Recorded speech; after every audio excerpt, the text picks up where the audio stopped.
তিনটা দোয়া আল্লাহ ফিরেন না।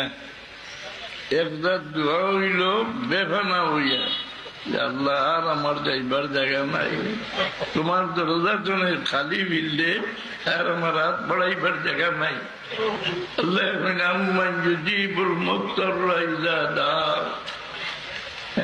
নির্ভয় হইয়া দোয়া করলে আমি লগে লগে জবাব দেয়। 2 নম্বরের দোয়া হইল যে দোয়ার আগে পরে দুরুদ শরীফ লাগাইয়া। কারণ কোন এবাদত করিয়া কেউ দাবি করতে পারে না যে এবাদত করছি আর আল্লাহ কবুল করছেন। এক এবাদত করিয়া দাবি করতে পারে দুরুদ শরীফ করিয়া যে আমি করছি আর আল্লাহ কবুল করছে। দুরুদ আল্লাহ ফিরত দেই না। এই আগ করে দুরুদ লাগাই দোয়া করলে, বুজুর্গ বলে লেখন যে আগ কর আল্লাহ ঘষিবা মাঝখান ছাড়ি দিবা, ই বিশ্বাস আল্লাহর উপরে করা যায়। 3 নম্বরের দোয়া হইল আপনি আপনার অনুপস্থিত কারো লাগি দোয়া করো, সামনে নাই। অনুপস্থিত দোয়ার মাঝে বড় মূল্য।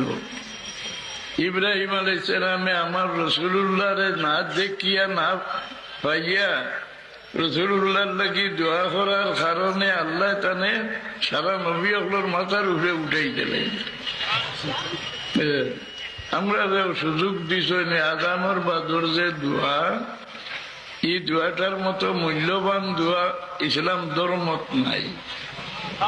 আল্লাহ সুযোগ দিছেন যে ইব্রাহিম আলাইহিস সালামে আনা দেখিয়া দোয়া করিয়া এত লাভবান হইলা, হে উম্মতে মুহাম্মদী, তোমরা আমার হবিবর লাগি না দেখিয়া দোয়া করো, তোমরা বড় দরজা হাসিল করি যাইবে। এই অনুপস্থিত কারো লাগি দোয়া করো।